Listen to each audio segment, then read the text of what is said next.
Wonderful text 10M এর পক্ষ থেকে আপনাদেরকে স্বাগতম। আজ আপনারা জানবেন ঘড়ি আবিষ্কারের আশ্চর্য ইতিহাস। চলো তবে শুরু করা যাক। আজকের দিনে যদি আমাদের কাছে সাধারণ ঘড়ি না থাকতো তাহলে এই আধুনিক যুগে আমাদের জীবন অনেক মুশকিলে কাটতো। শুধু এই জেনারেশনের সব স্টাইল এক এক সেকেন্ডের হিসেবে চলছে, যেমন রেলগাড়ি, এরোপ্লেন ইত্যাদি। যদি আমাদের কাছে ঘড়ি না থাকতো তাহলে এইসব স্টাইলের কি হতো? সব মিলিয়ে ঘড়ি ছাড়া আজকের আধুনিক জীবন অসম্পূর্ণ থাকতো। কিন্তু আপনি কি জানেন এই গুরুত্বপূর্ণ ঘড়ি কে, কবে এবং কোথায় আবিষ্কার করেছিলেন? যদি জানতে চান তাহলে ঘড়ি আবিষ্কারের রোমাঞ্চকর ইতিহাস জানার জন্য ভিডিওটি সম্পূর্ণ দেখুন। বন্ধুরা, আপনাদেরকে জানিয়ে রাখি, বর্তমান সময়ে ব্যবহার করা ঘড়ি একদিনই আবিষ্কার হয়নি। কেউ প্রথমে ঘন্টার কাঁটা বানিয়েছিল, আবার কেউ মিনিটের কাঁটা বানিয়েছিল। এভাবে একটু একটু করে ঘড়ি আবিষ্কার হয়েছিল।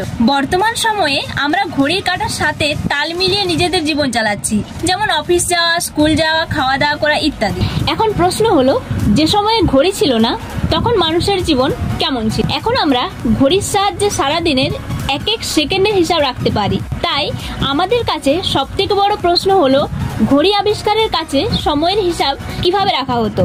মানুষ যখন সময়ের হিসাবের অনুভব করতে পেরেছিল তখন তারা সূর্য উদয় এবং সূর্যাস্তের হিসেবে সময়ের অনুমান করত। একই দেশে কালে মানুষ এভাবেই তাদের কাজ চালাতো। প্রথমে সময়কে প্রহরে মাপা হতো। এরপরে যখন ধীরে ধীরে মানুষের বুদ্ধির বিকাশ ঘটে তখন সময়কে জানার আগ্রহ তাদের আরো বেড়ে যায়। তখন তারা সূর্য ঘড়ি আবিষ্কার করে। তাই তারা সূর্যের আলো ছায়া দেখে সময়ের অনুমান করতে শুরু করে।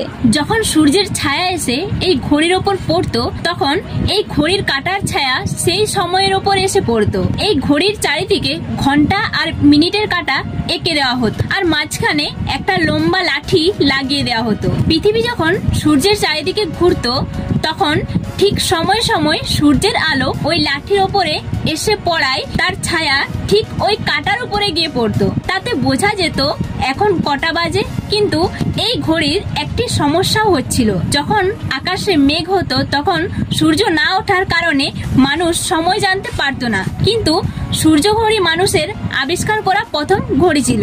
এরপরে এই অসুবিধার জন্য মানুষ জল ঘড়ির আবিষ্কার করে। এই ঘড়ি চীনা আর ভারতীয়রা মিলে প্রায় 3000 বছর আগে আবিষ্কার করেছিল। ভারতে তখন এই ঘড়িকে ঘটিকা যন্ত্র বলা হতো। সময়ের সাথে সাথে এই ঘড়ির ব্যবহার মিশর, রোম, ইউনানিরা শুরু করে। জল ঘড়িতে দুটি পাত্রের ব্যবহার করা হতো।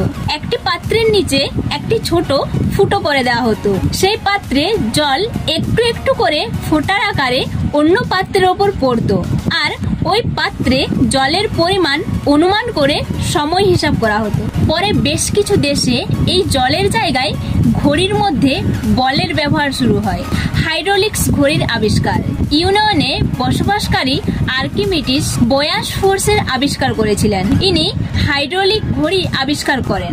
আর্কিমিডিস জলের মধ্যে একটি ভাসমান ইন্ডিকেটর লাগিয়ে দিয়েছিলেন আর পাত্রের সাথে একটি মিটার লাগিয়ে দিয়েছিলেন। তারপর যখন জল ফোঁটার আকারে পাত্রের মধ্যে পড়তো তখন মিটারের কাঁটা নির্দিষ্ট সময়ে উপরে চলে যেত। এভাবে মিটারের সাহায্যে এখন কটা বেজেছে তা জানা যেত। প্রায় 1650 সালের আশেপাশে মানুষ ঘড়ি পকেটে রেখেই ঘুরতো। কিন্তু ব্লাসি প্যাক্সেল প্রথমবার একটি ঘড়ির ডায়ালকে, যাতে তিনি কাজ করতে করতে সময় দেখতে পারতেন, দড়ির সাহায্যে বেঁধে হাতে ঝুলিয়ে দেয়।